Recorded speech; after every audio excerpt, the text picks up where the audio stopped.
इहो ग़लति आहे। को बि हिकिड़ो माण्हू ॿुधाए त हुनखे 50,000 60,000 ॾिना हुजनि। नाज़रीन, जीअं तव्हां अॼुकल्ह ॾिसी रहिया आहियो फेसबुक ते सोशल मीडिया ते डॉक्टर इफ्तिख़ार अहमद जे ख़िलाफ़ वॾियूं वॾियूं पोस्टूं हली रहियूं आहिनि। उन जे बारे में अॼु असां शहर करूंडीअ जे शहरनि खां पुछंदासीं त हुननि जो मौक़िफ़ छा आहे। डॉक्टर इफ्तिख़ार जे बारे में जेको बि सोशल मीडिया हली रहियो आहे न, इहो ग़लति हली रहियो आहे। असां ॾिठो वञे सुई गैस खां वठी करे कोटलालू ताणी का बि अहिड़ी अस्पताल न आहे जंहिंमें एतिरियूं सहूलियतूं हुजनि। एमरजेंसी में जे असांखे निकिरणो आहे त डॉक्टर इफ्तिख़ार वटि अचिणो आहे।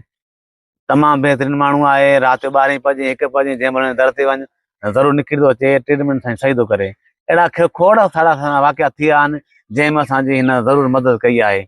पैसा न आहिनि, ट्रीटमेंट ॾियणी आहे असांखे, तकड़म किथे पुॼाइणो आहे, गंबट्स या नवाबशाह, पंहिंजी गाॾी ॼाण या यकदमि एम्बुलेंस घुराइणु।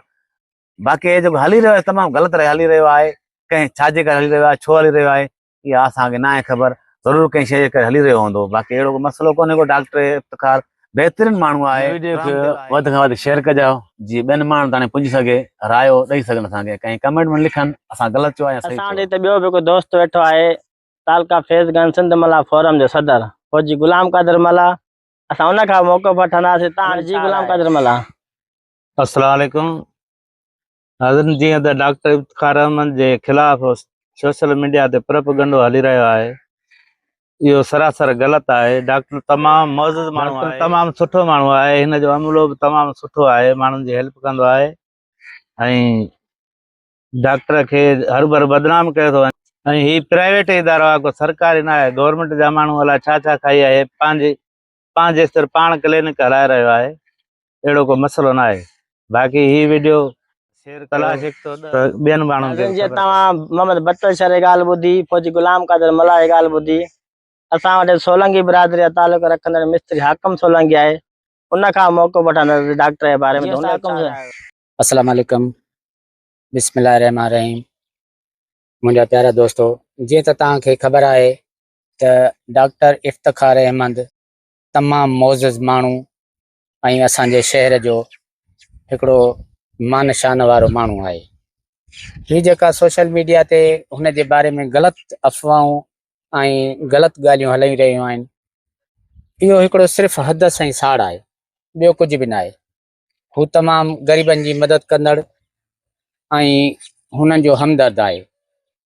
असां शहर वारनि सां काफ़ी अहिड़ा वाक़िया थिया आहिनि ऐं असांजी इहा ख़ुशनसीबी आहे त असांजे शहर करूंडीअ में इहा इस्पताल आहे जेका असांखे फस्ट ट्रीटमेंट ॾींदी आहे ऐं असांजो ख़्यालु कंदी आहे।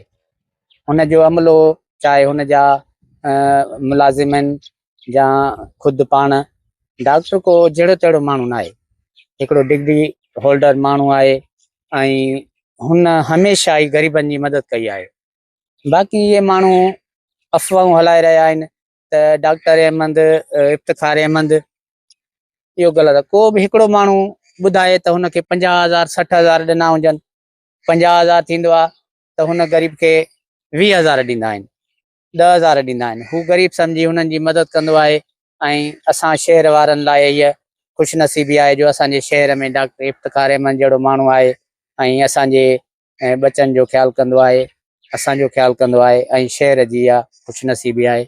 महिरबानी करे तव्हां नेक माण्हुनि जे बारे में, जेके मदद कंदड़ हुजनि, उन्हनि जे बारे में ग़लति न ॻाल्हायो ऐं तव्हां खां जे चङाई नथी पुॼे त कंहिंजे बारे में बुराई बि न कयो। महिरबानी असांजे वीडियो खे अॻिते शेयर कजो जीअं आम ख़ासि जहिड़ो तहिड़ो ग़रीब माण्हू ॿुधी ऐं असांजे वीडियो खे अॻिते शेयर कजो।